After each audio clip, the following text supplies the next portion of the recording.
Mesdames et messieurs, bonsoir et bienvenue sur ce nouveau plateau de débat week-end. Ça se discute. Voilà, c'est toujours un plaisir de vous retrouver. Merci beaucoup d'être toujours là à ce rendez-vous. Merci de ne pas le rater. Aujourd'hui, nous sommes là pour décortiquer encore un nouveau thème. On va parler de l'importance de la dot. L'importance de la dot de nos jours. Vous savez, c'est un sujet un peu piquant de nos jours. Bon, avec la cherté de la vie ici et ça, c'est toujours difficile d'aborder ça, même si on avait les moyens. Mais aujourd'hui, de nos jours, est-ce que les jeunes taillent d'importance à ça encore ou non? Voilà. Et pour cela, j'ai un invité de taille. Je vais dire un professeur. À part le fait qu'il soit un professeur, il est ancré dans le domaine traditionnel. Voilà. Je vais lui laisser se présenter. Bonsoir à vous, messieurs. Bonsoir, l'animatrice. Oui. Ici, c'est Ablessou Nazé, à l'état civil. Merci de nous rejoindre. Oui. Et tel que vous venez de le dire, comme on est ancré dans la tradition, le nom sacré qu'on a, c'est Rouno, Ablessou Bézon.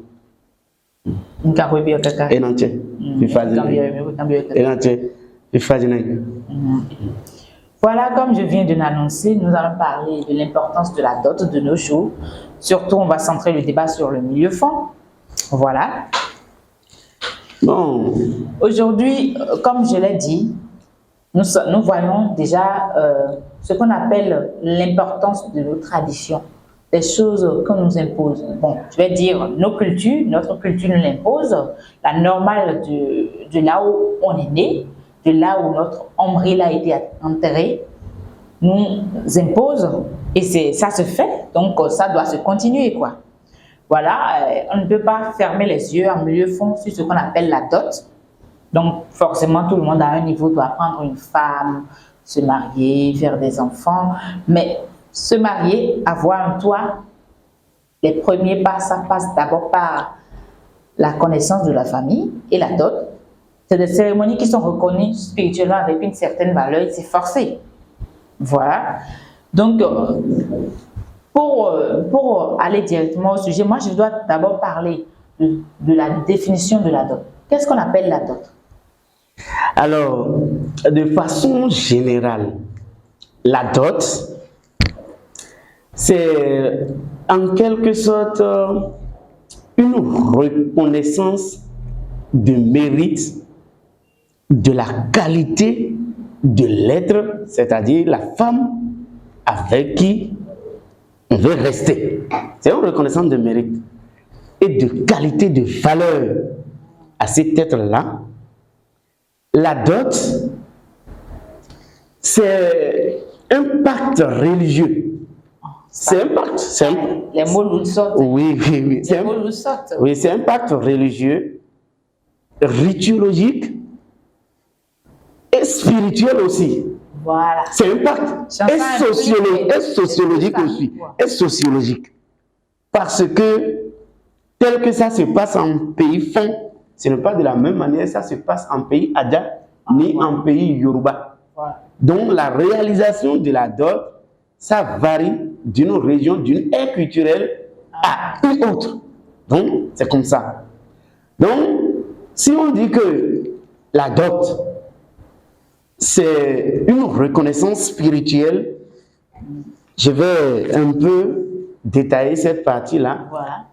Parce que après la réalisation ou la satisfaction de cet acte, il y a une partie de ce que le mari a apporté pour doter sa femme. Il y a animaux dedans, il y a des animaux dedans. Ça dépend des moyens dont dispose le mari. Ça dépend des moyens du mari. Ça peut être coq et poule. Ça peut être mouton. Ça dépend de la dimension que le mari veut donner à ces cérémonies-là. Il y a des animaux. Il y a des boissons de qualité digne qu'on doit aller présenter après tout au torio.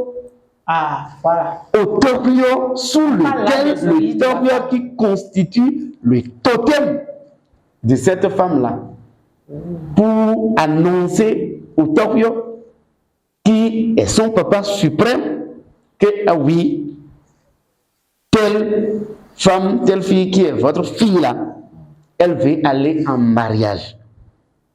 Elle veut aller en mariage, on doit implorer les bénédictions, on doit implorer les bénédictions, oui, les membres de nos ancêtres, à travers des bénédictions, pour que une fois aller chez son mari, et cette femme et son mari, et les enfants et les progénitures qui vont sortir du mariage là, soient protégés et la protection comme cela se doit.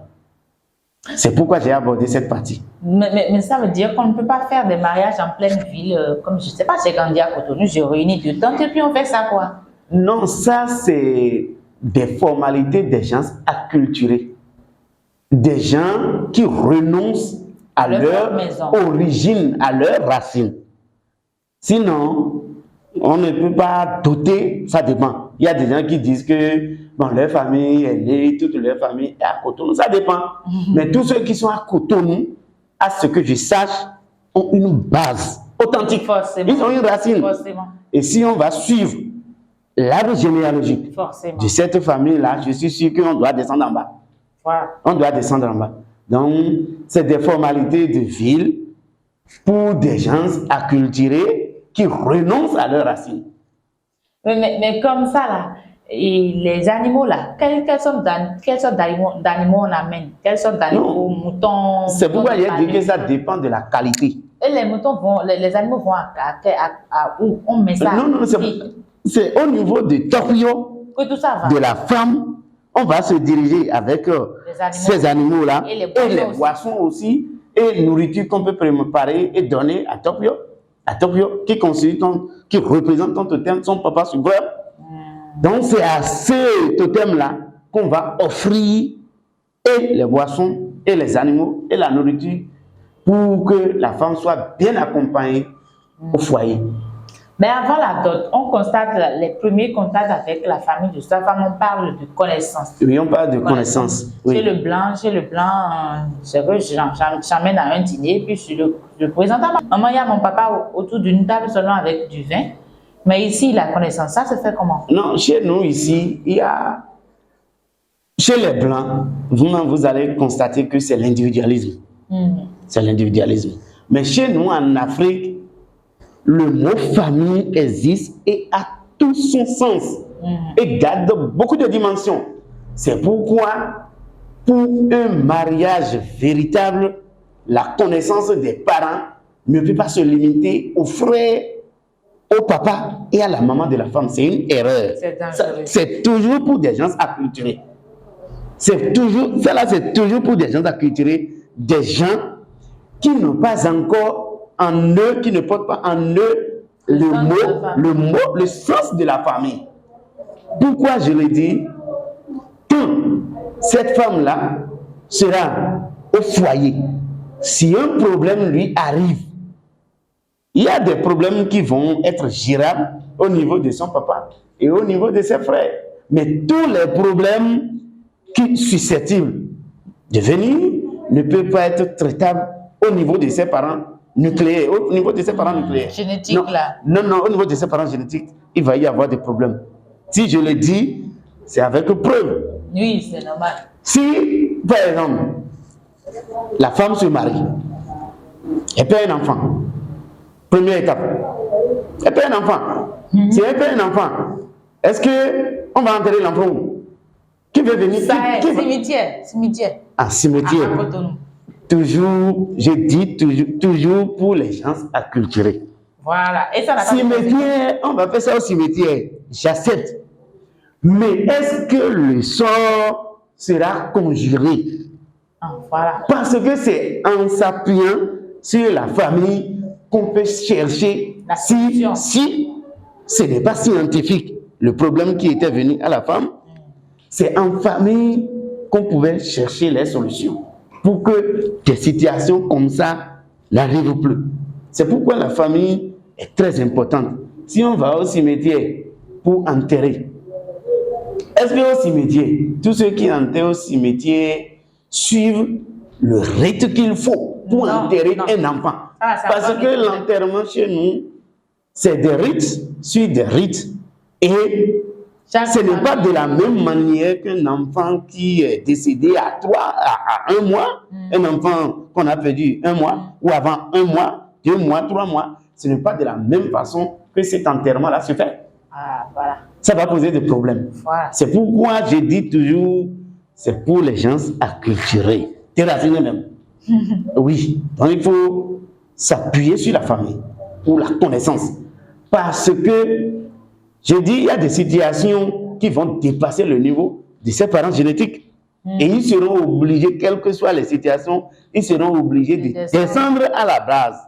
Parce qu'il peut y avoir certaines cérémonies et l'homme marié en question surgit, mais aucun oncle ne le connaît.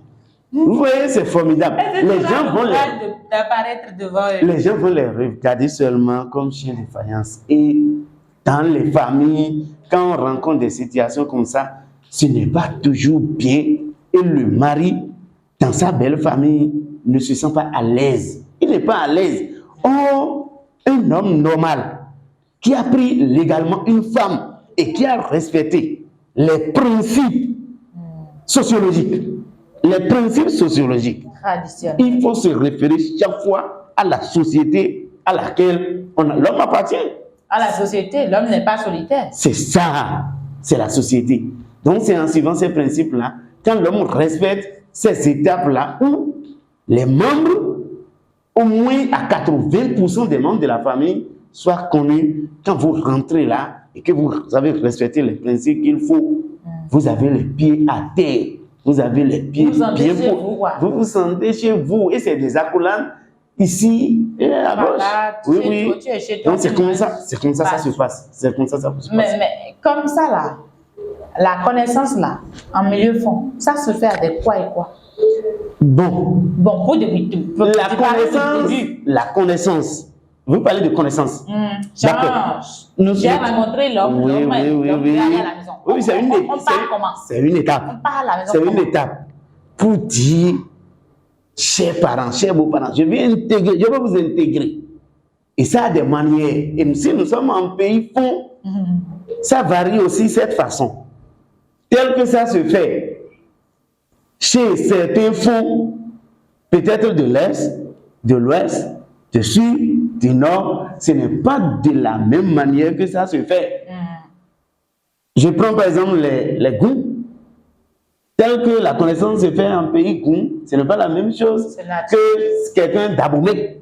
Maintenant, si nous sommes à Abomey, en pays fond, typiquement fond, pour la connaissance, tout ça là, c'est à l'actif de la famille et de tes beaux-parents directs. Il n'y a pas des exigences où si tu ne fais pas ça, c'est ça, tu dois faire. Connaissance des parents, c'est une affaire de consensus. Et c'est aussi une affaire de moyens. Parce qu'on ne doit pas pousser un jeune à aller voler pour venir faire connaissance. On ne doit pas lui... Un ouvrier peut se marier, non? Un ouvrier. Tout le monde se marie. Ça arrive. Ou bien peut-être c'est la femme qui est tombée enceinte de façon précipitée. Voilà. Ou il faut aller voir les parents. À ce niveau même, on ne va pas vers les parents. On attend. Il faut que l'enfant descende d'abord. C'est comme ça se passe. Donc, c'est les parents qui vont exiger et énumérer les éléments que les gens doivent apporter. Donc, il n'y a pas de trucs qui disent ça doit être strict. Moi, je dis toujours, nous allons respecter la famille, mais il ne faut pas faire en sorte que... Et ça repousse les gens. Il ne faut pas que certaines pratiques repoussent encore les gens. C'est ça qui fait que aujourd'hui, les jeunes s'éloignent de cette pratique. Ils fuient. Or, c'est une étape noble. C'est un comportement louable. Ça doit se faire. Ça doit se faire parce que il y a un adage chez nous en pays fond qui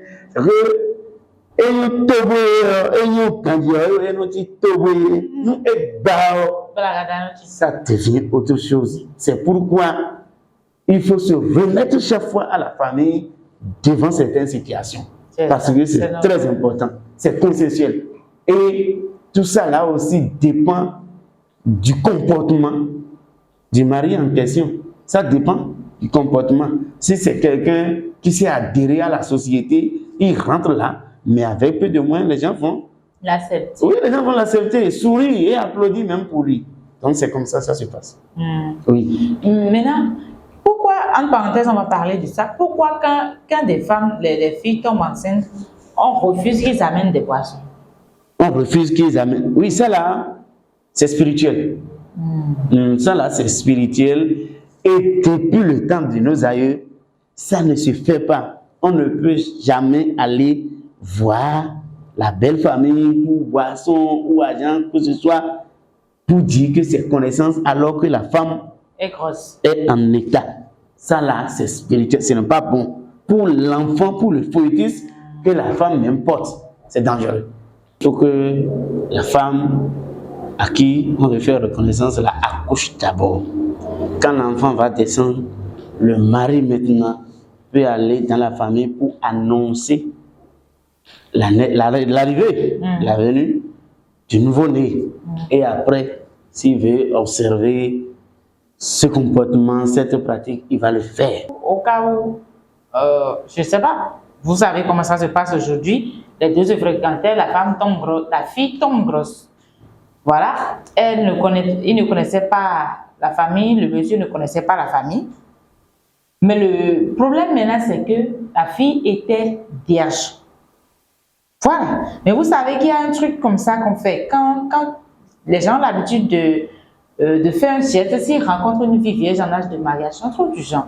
Ils amènent de boissons pour dire, voilà, on a trouvé votre fille là, en état... Et on appelle ça d'autres façons là. Ils appellent ça encore d'autres. Oui, c'est toujours reconnaissance de mérite pour cette jeune dame qui a su garder sa virginité jusqu'à cette étape. Et ça se remet à la tutrice tuteur. Oui, vos papa, ça là, papa, maman. Papa, maman. Oui. Mais et si la fille n'est pas restée chez son papa et sa maman? Et non, depuis l'âge de 2 ans, par exemple. Non, ça là, c'est à la fille de dire vers qui ça peut se diriger. Parce que, vous savez, une tutrice peut être plus chère à un enfant encore que ses géniteurs. C'est forcé. Oui, donc des situations comme ça arrivent. Ça là, c'est pour dire aux parents merci pour l'éducation, la bonne éducation que vous avez donnée à cette femme-là que j'ai trouvée. Donc, elle devient un or. Elle devient or. Oui, précieux. Hein? Ouais, elle devient, oui, elle devient or. Elle est bien vue, valeureusement. Oui, et on lui donne toutes les valeurs. Mais si c'est comme ça, on peut apporter ça là au moins à la famille si la femme est enceinte? Si la femme est enceinte, si la femme est enceinte, on doit toujours attendre. Ah, voilà. On doit toujours attendre. Quand l'intéressé, la femme est tombée grosse, il faut attendre que l'enfant descende d'abord avant tout geste. Sinon, ce n'est pas bien. La famille ne peut pas se réunir autour de ça là. Ce n'est pas bien. Ça ne garantit pas la vie au fœtus que la femme en question porte. C'est ça. Bon, c'est interdit par la tradition. Spirituellement, c'est pas positif aussi. Non, c'est pas positif. Donc, dites-nous là nettement la différence entre la dot et la connaissance. Nettement, je ne sais pas, en 2 mots. La connaissance, c'est juste une reconnaissance. C'est une petite étape du dot aussi. C'est une petite étape. C'est le pas qui mène vers la dot. C'est ça. Et comme son nom l'a dit, on a dit connaissance. Oui. Oui, donc c'est connaissance. Mais la dot elle-même aussi, c'est un peu comme reconnaître une valeur à la personne. Non, la dot, ce n'est plus connaissance. Oui, c'est différent de connaissance. Mais ça porte encore plus une valeur. La dot, moi j'appelle dot là comme un genre de reconnaissance. Voilà. Ouais, moi je dis dot là. J'ai l'impression que c'est comme ça quoi. Genre, quand ils vont dans une famille là, on respecte encore les femmes là autrement quoi. Dot, c'est une reconnaissance. Avant la dot là, ça a une façon contraignante. Avant, nous on n'appartient pas à cette génération, à cette époque-là. Avant, la dot en question était contraignante.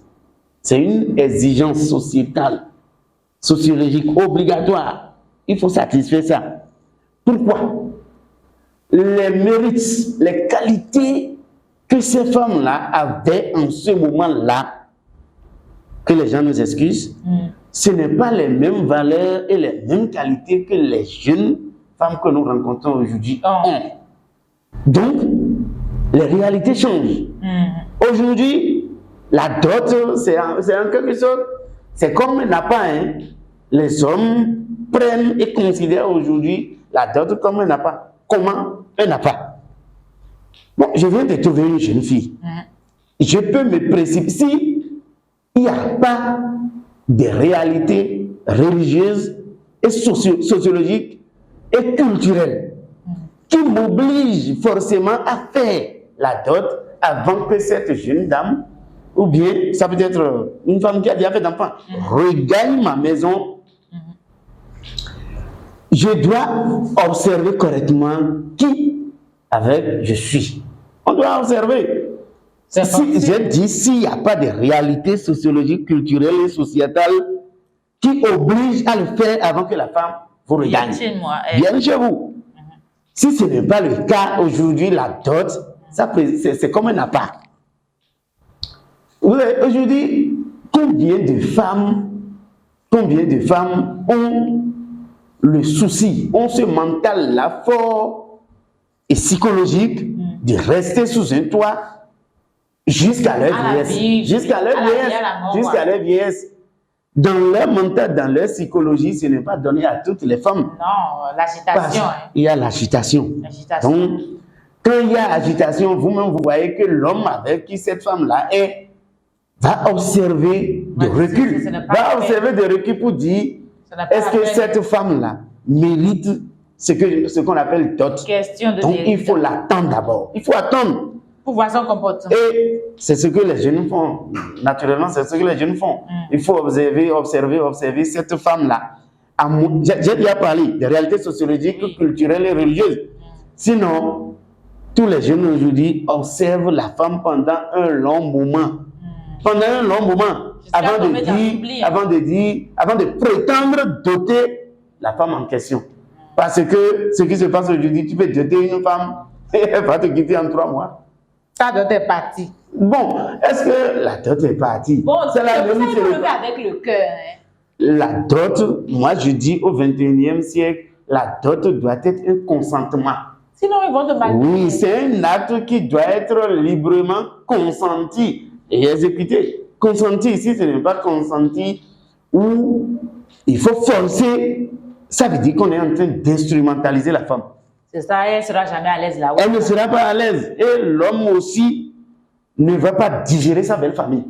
Parce qu'elle va dire, ces gens-là sont trop exigeants. Ils sont matérialistes. Ils sont trop matérialistes. Et quand des réactions comme ça viennent, la paix, c'est la paix au foyer qui en pâtit. C'est ça. C'est la paix, il n'y a plus la paix. Vous devez dormir quelque part jusqu'à la fin de votre vie, vous n'avez pas la tranquillité, la joie de rester. Il faut la tranquillité. Et tout doit être consensuel.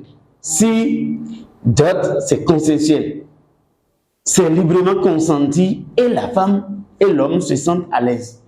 Oui, se sentent à l'aise. Mais il y a des religions qui imposent dot là obligatoirement avant que les gens se mettent ensemble. Et ça là, c'est des pratiques qui dépendent d'une région ou bien d'une religion à une autre. Donc c'est comme ça.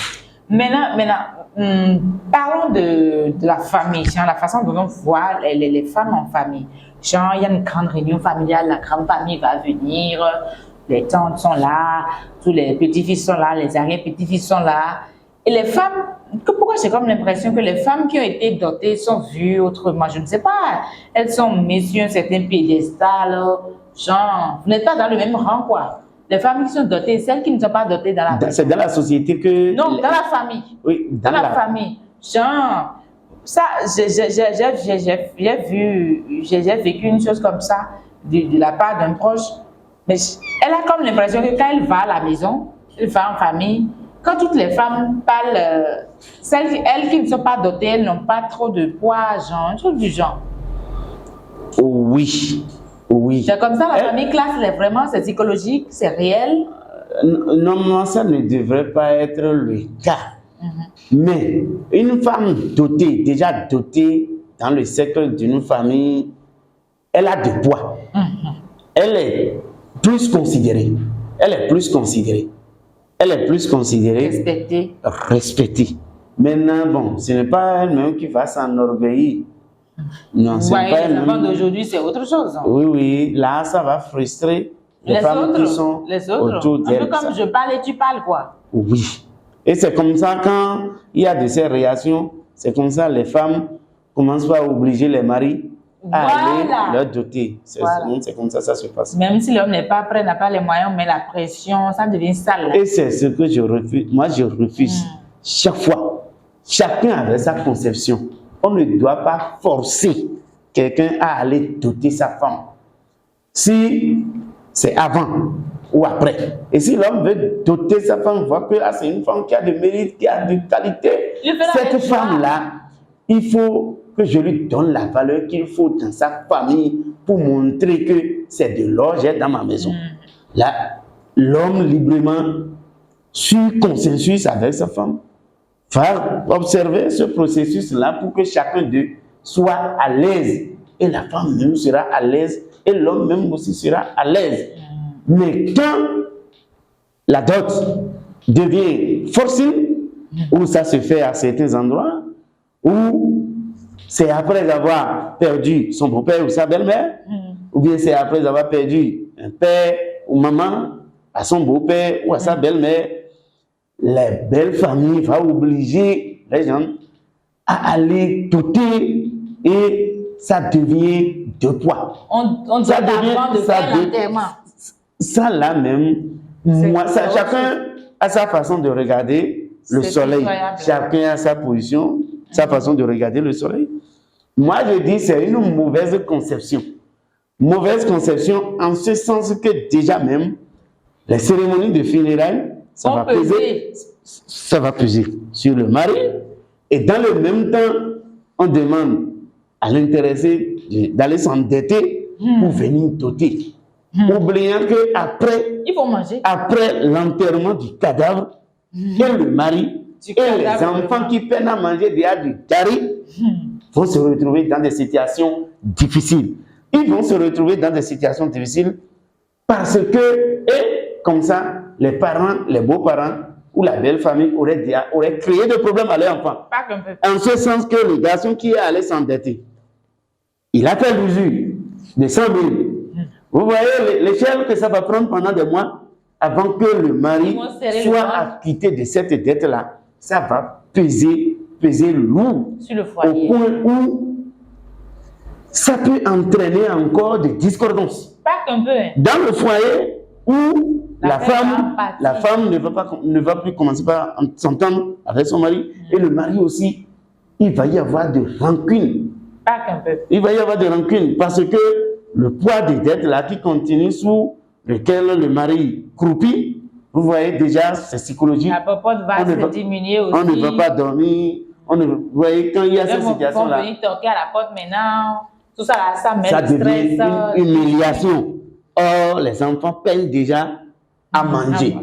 La même femme a peut-être des enfants pour qui, difficilement, on peut leur payer même caution pour aller apprendre un métier. Parce que pour apprendre un métier aujourd'hui, le contrat, si un patron regarde dedans pour toi, c'est 150 000, sinon c'est 200 000. C'est 200 000.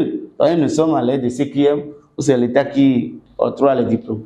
Vous voyez, moi j'ai assisté à une situation comme ça, je vais dire assisté de près et aussi de loin, j'ai vendu ça.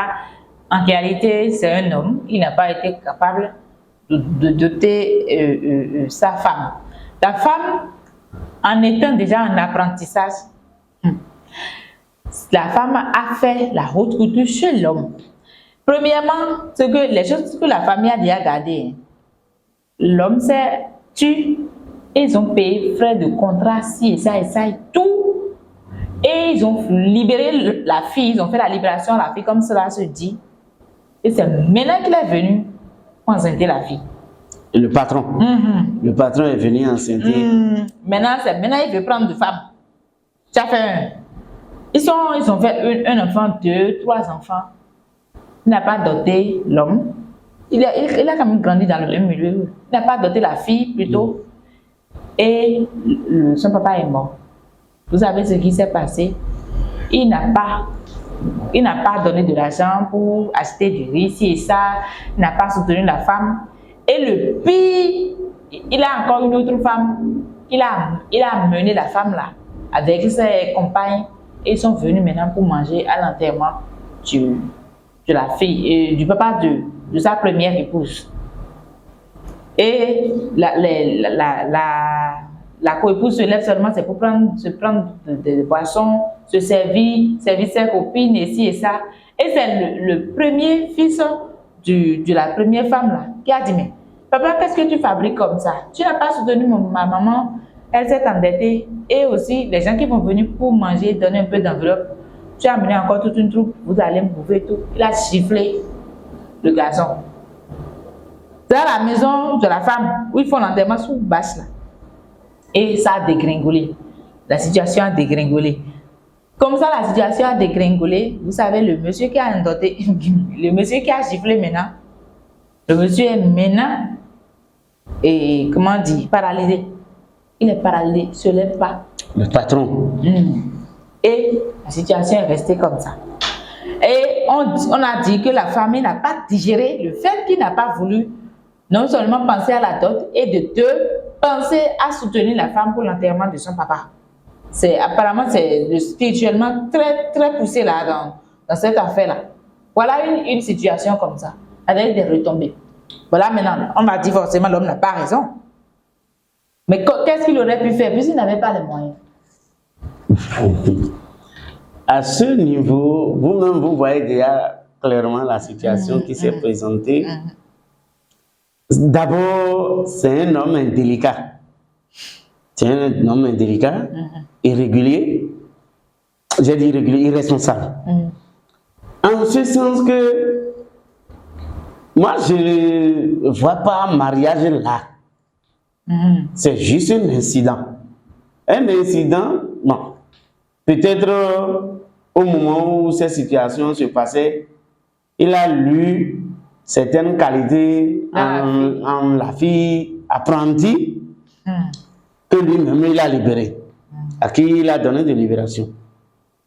Deuxième aspect, vous avez dit qu'il était venu sur les lieux d'enterrement là, avec sa femme. Avec sa femme et des amis. Des copines à l'ami, à la femme. Vous voyez, donc c'est quelqu'un qui vit déjà dans la polygamie. Polygamie que lui-même ne peut pas supporter. Il ne peut pas supporter. S'il peut supporter, si quelque chose arrive dans la belle famille, il serait quand même capable de supporter. Maintenant, la femme aussi, moi je lui trouve de tort.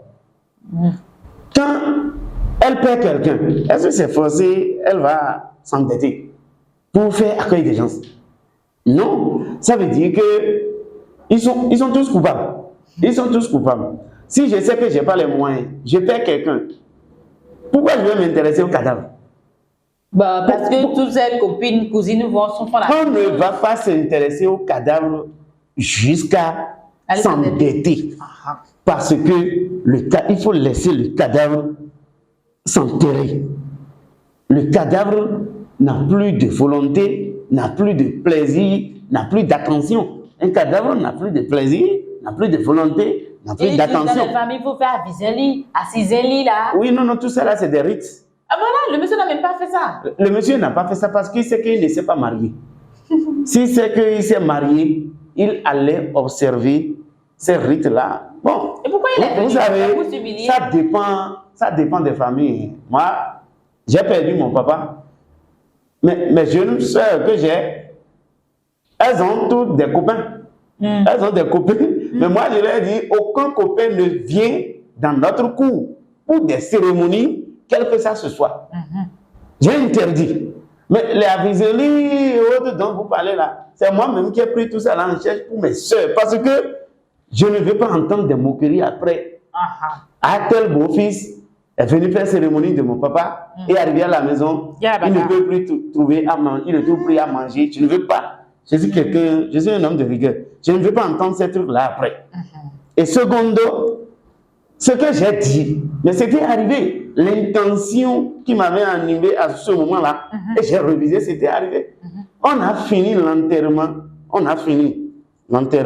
Après, Mais le soir disait que l'une de mes sœurs avait en ce moment-là, 3 mois après les cérémonies, ma sœur ne s'est plus mariée à ce type-là.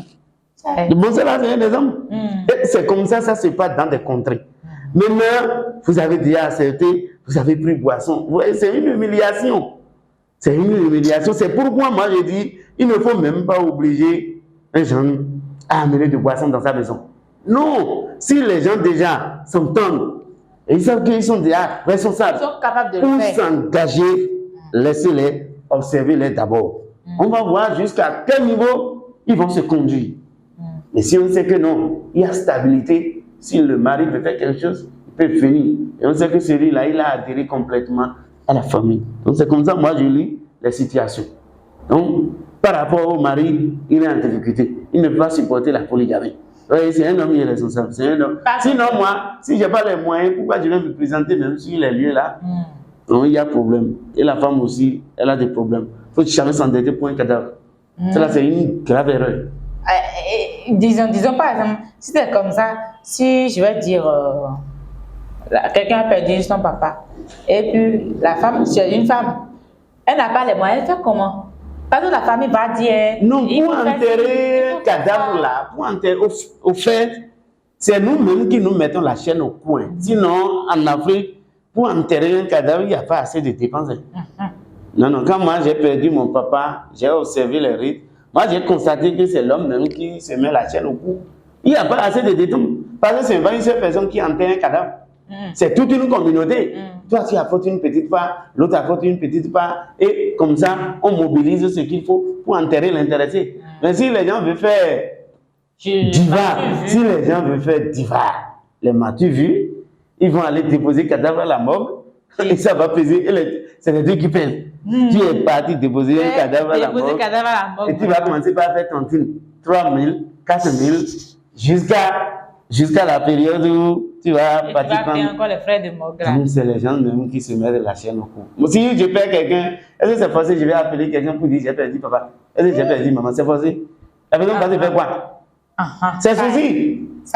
Tu as perdu quelqu'un, tu vas appeler les gens de Natitembu pour venir t'assister. Si en route quelque chose arrive à celui-là, depuis Natitembu, déjà.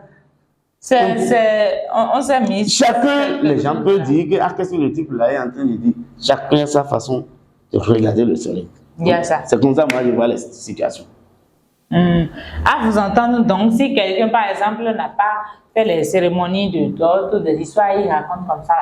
Et puis... S'il n'a pas fait les cérémonies de dot, ça veut dire que s'il n'a pas fait les cérémonies de dot, avant que les parents décèdent, dans certains milieux, il lui sera difficile d'observer les rites qu'il faut pour assister et pour accompagner les cérémonies funéraires de sa belle famille, de papa ou bien de maman, de sa femme. Ça veut dire si dans certaines familles, c'est catégorique, les gens refusent.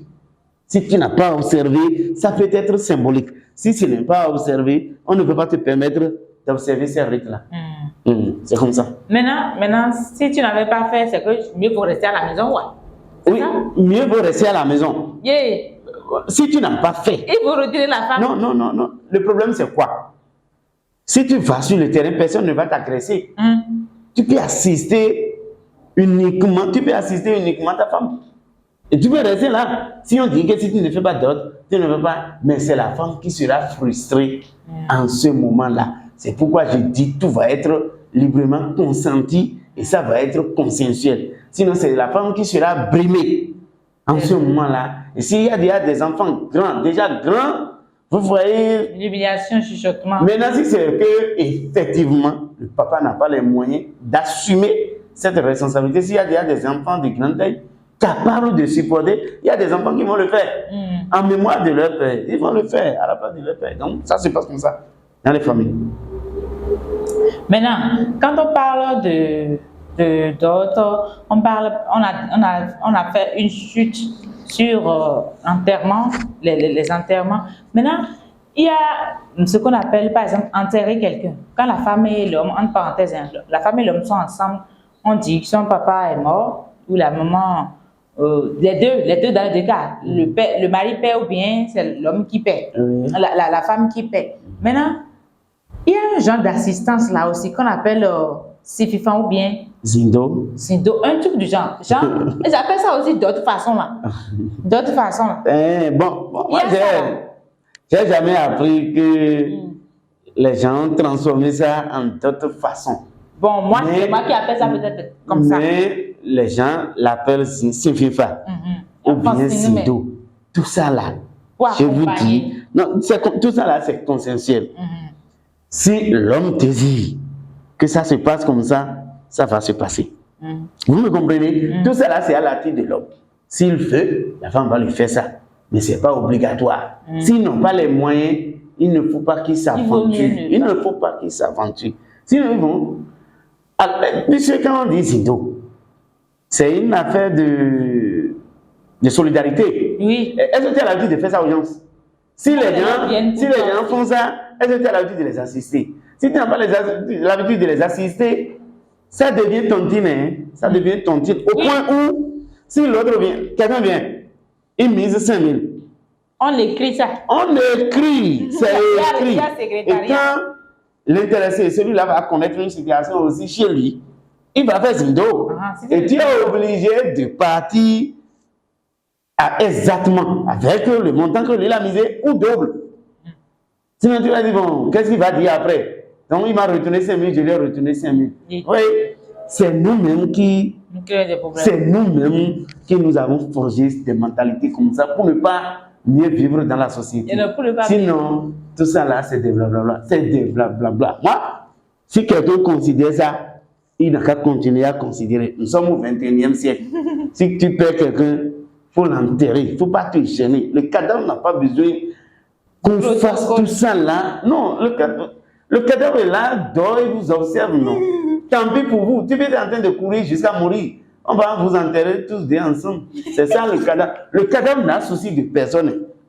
Il y a ça. Moi, je suis fond.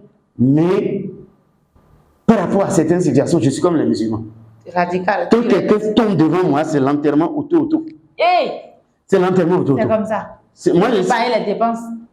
C'est vrai. Sinon, est-ce que c'est le mort qui t'a demandé, c'est le cadavre qui t'a demandé de faire dépenses? Ils vont dire que c'est comme ça, en fait, dans la famille.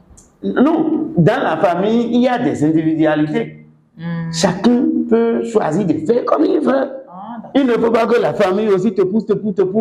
Tu vas partir déposer le cadavre à la morgue et après, tout va se retourner contre toi. Donc, il y a cette situation-là. Mais par exemple, il y a un cas comme ça, une situation comme ça, et la femme a éploré. Sa maman, elle est morte. Maintenant, l'homme a fait quoi? Il a amené Jean, dans le cas de l'assister, de l'appuyer dans l'enterrement, il a amené chez les vendeuses, et les boutiquiers, tout ça. Ils ont pris de l'huile, ils ont pris du riz. À crédit. Et oui, et la chose a été faite de façon à ce que c'est la femme qui est mise devant. Mais le jour de l'enterrement, dans l'après-midi, l'homme a commencé à appeler ceux qui sont achetés à crédit. Il dit que de vite venir, que sa femme est en train de prendre tellement d'enveloppes là, que s'ils ne viennent pas vite là, qu'il ne va pas payer les dettes. La femme ne sait pas. La femme étant là, l'autre vient dire je veux mon argent. Elle comptait remet. L'autre vient dire je veux mon argent. Elle comptait remet. Jusqu'au soir. Il n'a plus vu son mari. Son mari a dormi. Il n'a pas dormi dans la maison. Elle est revenue 3 jours le lendemain dans la soirée. Quand elle est rentrée, la femme dit comment tu vas? Tu as disparu. Elle a dit qu'il y a une urgence. Elle est repartie au boulot. L'homme me dit à son patron de ne pas venir ici. Qu'il a dit à la femme, il est en train de dire que c'est lui qui l'a commandé, il est parti d'urgence. Et là, c'est comme ça qu'il a compté. Elle a commencé par compter à l'homme ce qui s'est passé, comment les gens sont passés. Maintenant, les gens ont vendu la messe à la femme que c'est comme ça que c'est ton mari qui m'a dit que de venir vite prendre l'argent le jour-là, de ne pas attendre qu'il ne va pas payer. La femme a appris ça maintenant, c'est dispute. Maintenant, la femme est allée se plaindre chez elle. Et puis, ils ont appelé l'homme ne sachant pas. Il est allé s'asseoir là-bas. ils se sont disputés. Le chef de famille a dit que la femme ne va plus là-bas. Et c'est comme ça qu'ils se sont séparés. Pour une histoire de Afansinomia, voilà, de non-assistance, ça vient pour appuyer le fait que si tu n'as pas les moyens, tu n'as pas les moyens, quoi. Et c'est ce à quoi on s'est habitué en Afrique. L'homme noir veut toujours aller. L'homme noir, je vais parler de l'Afrique de l'Ouest. Je ne vais pas parler de l'Afrique du Nord. L'homme noir là, veut toujours aller à l'extrême de ses limites. Il veut aller toujours au-delà de ses limites dans les inutilités. Or, en toute chose, il faut se donner des limites. Moi, aucune belle famille ne va me pousser à aller m'entêter pour enterrer quelqu'un. Jamais. Ma femme aussi ne peut pas prendre ce risque. Donc, c'est pourquoi je dis que c'est toujours le premier consensuel. C'est un consentement. Et ça dépend. Vous voyez déjà, dans cette famille-là, et l'homme et la femme ne s'entendent pas. Bon, ils se sont exposés. C'est tout. C'est ça, ils se sont exposés. Et c'est dangereux. Quand ça vient comme ça, là, c'est une famille qui ne vit pas bien. Et à parler de la dot proprement dite, celle qui se fait après connaissance pour épouser une femme, est-ce que ça arrive de faire 2 fois la dot pour la même femme? C'est que le même homme fait la dot 2 fois pour la même femme. Par exemple, il y a une situation pour vous donner un peu plus d'éclaircissement. C'est un monsieur qui parle. Dans son désarroi, il dit qu'il a été obligé de doter sa femme 2 fois. Pourquoi? Qu'il a fait la dot dans la famille de son papa. Dans son papa et sa maman sont plus ensemble façon. Elle a fait la dot là à la famille de son papa. La famille maternelle a dit que c'est ici que la fille a grandi, que les autres ne vont pas recevoir la dot. Et il est allé encore chercher les trucs pour la dot, pour aller remettre. Ça arrive de faire 2 fois la dot ou bien c'est une abomination, ils ont commis. Qui a créé tout ça là maintenant? Oui, ce sont les parents. Oui. Les deux ne sont plus ensemble. À cause de leur désaccord. Mais nous sommes dans un système patriarcal. Si on veut doter la femme là en question, ça ne peut qu'être dans la maison de son papa. La vraie dot là, ça ne peut qu'être dans la maison de son papa. Ce qui va être fait dans la maison, dans sa maison maternelle, ça là, ce n'est pas dot. Ça là, ce n'est pas dot. Ça peut être un geste, parce que comme si on comprend bien, on fait une bonne lecture, c'est-à-dire que c'est une famille qui s'est disloquée complètement.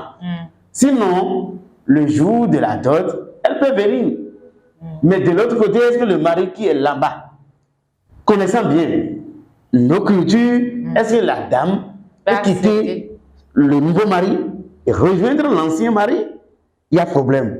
Chez nous, c'est difficile. Il faut une tante pour aller assister à la classe. Chez nous, merci. C'est ce qui devrait être normalement fait pour régler tout le problème. Donc, s'ils n'ont pas eu cette ingéniosité, là, le mari même, ses parents n'ont pas été intelligents. Si ses parents ont été intelligents, il aurait demandé à ce que l'un des membres de la famille, de la maman de sa femme, soit présent pour assister. Et s'il y a une part qui revient à sa maman, ce membre-là va partir avec ce qui revient dans ce qu'on a amené comme dot, ce qui revient à la maman de sa femme. De l'autre côté, on ne veut pas lui exiger dot, mais juste de venir pour prouver à la maman de sa femme que oui, chef, votre fille entre mes mains et c'est pour vous dire qu'elle est en de bonnes mains. Ça ne va pas se répéter exactement dans la belle maison, dans la maison maternelle. Donc c'est un peu ça. Bon, on n'est pas grand, on n'est pas trop âgé. C'est la petite expérience que nous avons à partager avec nos auditeurs. Voilà, merci beaucoup. Vraiment, ça fait plaisir. Je vais prendre ça pour votre mot de fin. Oh, c'est dommage que le temps nous presse. Mais vous voyez, mesdames et messieurs, l'affaire là est sérieuse. Toute chose a des étapes qu'il faut respecter. Il faut dire A avant de dire B. On ne dit pas 2 sans dire 1. Donc, comprenons cela comme ça. C'est vrai, la vie est difficile aujourd'hui. On aura du mal à trouver de l'argent pour faire la dot ici et ça. Mais essayez de votre mieux de suivre les étapes et vous aurez la paix. Et surtout, on ne force pas la dot. La dot ne se force pas. Et essayez de voir avec qui vous allez vous mettre d'abord spirituellement avant de passer au côté physique. Il faut essayer de respecter les étapes. On passe un coucou à la maison de coiffure Julie Fashion. depuis Fidrosé qui nous a coiffé ce soir. Un coucou. Et voilà, mesdames et messieurs, on ne peut pas en dire plus. Je remercie vraiment notre invité et tous ceux qui sont restés à l'écran pour pouvoir nous suivre. Merci beaucoup. J'espère que le week-end prochain, on aura d'autres invités pour vous et de nouveaux sujets. Bye bye.